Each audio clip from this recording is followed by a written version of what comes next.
اللہ کے رسول صلی اللہ علیہ وسلم فرماتے ہیں من یرید اللہ بخیرا یفقہہ فی الدین، اللہ جس سے بھلائی کا ارادہ فرماتا ہے اسے دین کا عالم بناتا ہے۔ سبحان اللہ سبحان اللہ۔ تو یہ کوئی معمولی چیز نہیں ہے، بلکہ کہنا یہ ہے کہ سب سے پہلا حق یہ ہے کہ نام اچھا رکھا جائے، اسے لکھنا سکھایا جائے، اس کی ٹریننگ کی جائے۔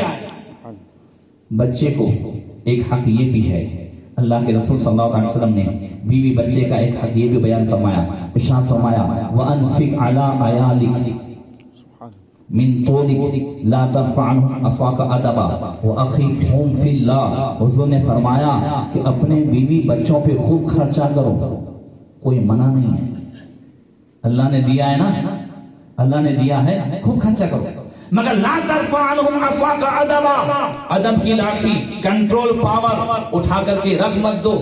اگر تمہیں اللہ نے دیا ہے، تمہارا بیٹا مانگتا ہے ابا 25,000 کا موبائل چاہیے، دلا دو، بیٹی مانگتی ہے 25,000 کا موبائل چاہیے، دلا دو، مگر کبھی چیک بھی کرو کہ اس میں ہے کیا۔ بہت توجہ ہے، بات میری سمجھ میں آ رہی ہے؟ کبھی اس کو چیک بھی کرو، موبائل کی وجہ سے اگر وہ بگڑے تو کل قیامت کے دن اللہ ہم سب سے پوچھے گا۔ بخاری شریف کی حدیث ہے کلکم راعین وکلکم مسئول عن رعیتہ، تم میں کا ہر ایک ذمہ دار ہے، ہر ذمہ دار سے ان کے ماتحتوں چھوٹوں کے بارے میں اللہ پوچھے گا، ہر بڑے سے سوال ہوگا۔ اگر چھوٹا نماز نہیں پڑھتا، اگر چھوٹا بگڑ گیا ہے، اگر چھوٹا جو ہے وہ نماز چھوڑ کر کے اگر کسی اور لائن پہ چڑھ گیا ہے، تو اگر بگڑ گیا ہے تو بڑے کی ذمہ داری ہے، جواب داری ہے۔ کل اللہ تعالیٰ ان بڑوں سے پوچھے گا کہ تو نے اس کی پرورش، تو نے اس کی تعلیم، تو نے اس کی تربیت یہ تو نے ایسی کیوں نہیں کی؟ اگر تو اسے پردے پر یہ سب چیزیں نہ دکھاتا، تو اسے ٹی وی پر سیریلیں نہ دکھاتا، تو ساتھ میں بیٹھ کر کے یہ ننگی سیریلیں اور ننگی چیزیں نہ دیکھتا، تو آج تیرا بیٹا، آج تیری بیٹی یہ اس طرح نہ پہنچتے۔ اگر تو شرم و حیا کا ماحول بنائے رکھتا تو یہ سب چیزیں نہ ہوتی۔ اس نے جو پردے پر دیکھا ہے اسی کو جو ہے اپنی اسی کی نقل کی ہے، اسی کو زندگی میں اتارا ہے۔ اگر تو میرے محبوب کی زندگی کو سناتا، سیرت پاک کو سناتا، خواجہ بندہ نواز کے سناز رحمت اللہ تعالی علیہ فرماتے ہیں بچوں کو کہانیاں پسند ہوتی ہیں، بچوں کو قصے پسند ہوتے ہیں، انہیں حضور کی سیرت کے واقعات سناؤ، انہیں اولیاء کرام کے واقعات سناؤ۔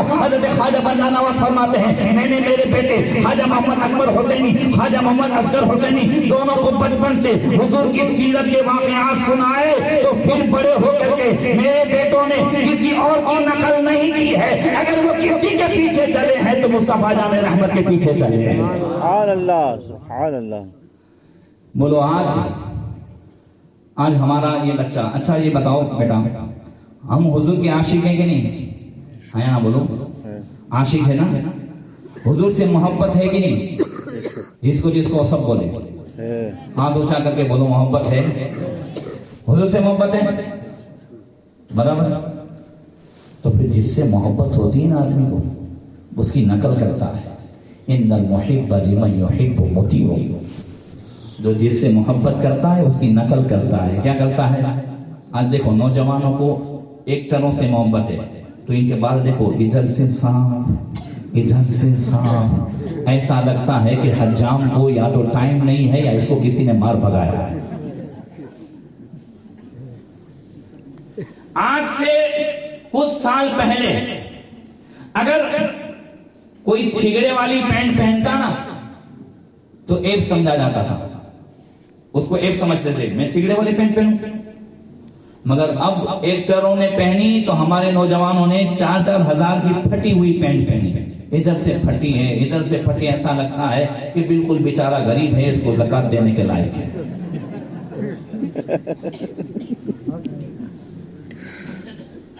اب یہی پینٹ پہن کر کے مسجد میں آئے، گھٹنے سے لے کر ناف تک چھپانا فرض، اس کا دیکھنا دکھانا حرام۔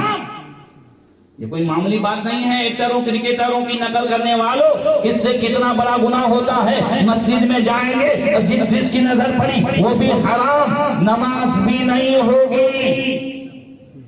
پتا چلا کہ اگر دین و دنیا کی بھلائیاں چاہتے ہو تو مصطفیٰ کی نقل کرنے ہی میں امان ہے، سبحان اللہ، حضور کی نقل کرنے ہی میں ہمارے لیے فائدہ ہے۔ آج جو کچھ بھی ٹی وی کے پردے پر دیکھا جاتا ہے وہی آدمی وہی جو ہے عورت، یہ سب کچھ اپنی زندگی میں اتارنے کی کوشش کرتے ہیں۔ نوجوانوں، ہمارے لیے یہ ایکٹر، کرکٹر، یہ سب آئیڈیل نہیں ہیں۔ یہ سلمان خان، سلمان خان، روز ان کی پردے پر شادی ہوتی ہے، بچے ہوتے ہیں، پھر بھی پوری زندگی کنوارے رہتے ہیں۔ کیا ان کو دیکھ کر کے سیکھیں گے ہم؟ کیا یہ ہمارے لیے آئیڈیل ہے؟ ہمارے لیے تو محمد رسول اللہ آئیڈیل ہے۔ سبحان اللہ، یہ حضور کی سیرت، یہ سب کچھ جو ہے یہ آج ہم اپنی زندگی میں اتاریں۔ میں اپنے بوڑھے حضرت سے پوچھوں گا، آج سے 25 سال پہلے ایسا ماحول نہیں تھا کہ شادی شدہ جوڑا بھی بڑے بزرگوں کے سامنے بات کرنے سے شرماتا تھا؟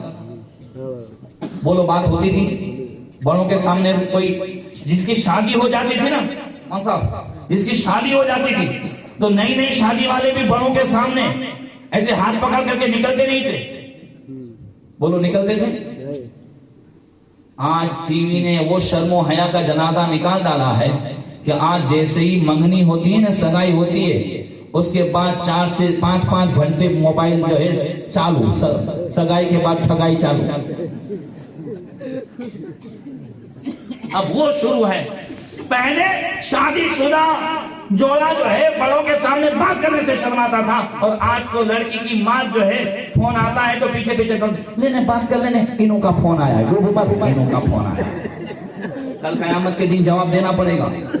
یہ سب حرام ہے، میں ہنسانے نہیں آیا ہوں، یہ حرام ہے۔ ہم خون کے آنسو رو رہے ہیں کہ یہ جو ہے امت کہاں تھی، اس کو اللہ کے رسول نے کیا سکھایا تھا، حضور کی سیرت کیا ہے، حضور کی تعلیم کیا ہے۔ ہم دوسروں کو دیکھ دیکھ کر کے اس طرح ہو گئے، ہم یہاں تک گرے۔ یہ آج موبائل نے جنازہ نکال ڈالا ہے، آج موبائل نے کئی سگائیاں توڑوائی ہے، آج موبائل نے کئی منگنیاں توڑوائی ہے، موبائل نے کئی خاندانوں میں آج دیوار کروا دی ہے۔ اس موبائل کے غلط استعمال نے آج کئی طلاقیں کروا ڈالی ہے۔ یاد رکھیے، اس موبائل کا استعمال اگر اچھا کرو گے تو یہ بہت اچھا ہے، اور اگر اس کا غلط یوز کرو گے، غلط اپیوگ کرو گے تو کل قیامت کے دن اللہ پوچھے گا، ثم لتسألن یومئذ عن النعیم۔ اللہ 30ویں پارے میں فرماتا ہے، اللہ ہر نعمت کے بارے میں پوچھے گا۔ موبائل بھی ایک نعمت ہے، اس کا کیسے ہم نے اپیوگ کیا ہے، کل پروردگار کو جواب دینا پڑے گا۔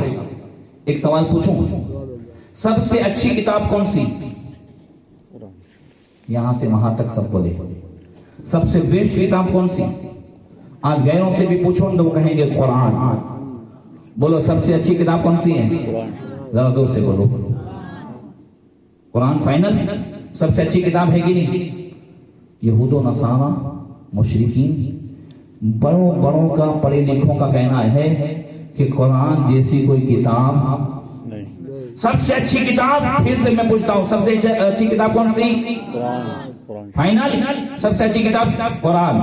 اور سب سے کم آپ نے کون سی کتاب پڑھی ہے؟ تو جواب ملے گا قرآن۔ سب سے اچھی بھی قرآن، سب سے اچھی کتاب قرآن، اور گھر میں سب سے کم کون سی کتاب کھلتی ہے تو قرآن۔ ٹی وی سے بھی کم کون سی کتاب کھلے تو قرآن۔ کیا حال ہے؟ آپ کہیں گے بابو ابھی تو ہماری عمر تھی، ابھی کیا پڑھوا جاؤ؟ صحیح ہے، اب تو عمر ہو گئی، پڑھنے کے لیے کوئی عمر نہیں ہے۔ اطلبوا العلم من المہد الى اللحد، حضور فرماتے ہیں گھوڑیے سے لے کر قبر تک علم حاصل کرو، کوئی عمر نہیں ہے۔ اس کو آپ سمجھاؤں، موبائل پہلے تھے؟ چچا آپ کی جوانی میں موبائل تھا نہیں نا؟ تو آج موبائل آیا ہے تو آج بچوں کے پاس ہم موبائل سیکھتے ہیں۔ کبھی کبھی میں بھی اپنی بیٹی سے کہتا ہوں بیٹا ذرا دیکھنے یہ اس میں کیا ہے۔ آج ایک دادا پوترے سے موبائل سیکھتا ہے، ایک نانا نواسے سے موبائل سیکھتا ہے، تو نواسے اور پوترے سے ایک دادا نانا موبائل سیکھ سکتا ہے تو مسجد کے امام سے قرآن نہیں سیکھ سکتا؟ سبحان اللہ۔ اچھا یہ بتاؤ، چلو مان لیا کہ آپ کے پاس ٹائم نہیں ہے تو سب کے پاس موبائل تو ہے، ہاں یا نہ بولو، ہے کہ نہیں؟ اس میں میموری کارڈ بھی جاتا ہے کہ نہیں جاتا ہے؟ تو کیا آج اتنی تفسیر ملتی ہے سنی علماء کی، یہ تفسیر اس میں بھر کر کے روزانہ ایک ایک رکوع ہم سن نہیں سکتے؟ واہ واہ، سبحان اللہ۔ بولو قرآن سن سکتے ہیں کہ نہیں؟ کانا خلقہ القرآن، پوچھا کہ اے عائشہ حضور صلی اللہ علیہ وسلم کی زندگی کیسی تھی؟ کہا حضور کی زندگی قرآن تھی۔ سبحان اللہ، سبحان اللہ۔ اگر حضور کی زندگی سیکھنا ہے تو یہ قرآن ہے، قرآن حضور کی زندگی کا نام ہے، حضور کے اخلاق یہ قرآن ہے۔ قرآن ہی تو کہتا ہے فَبِمَا رَحْمَةٍ مِّنَ اللَّهِ لِنتَ لَهُمْ وَلَوْ كُنتَ فَظًّا غَلِيظَ الْقَلْبِ لَانفَضُّوا مِنْ حَوْلِكَ۔ اے محبوب، اللہ کی سب سے بڑی رحمت یہ ہے کہ آپ لوگوں کے لیے نرم دل اور نرم زبان ہیں۔ اگر آپ سخت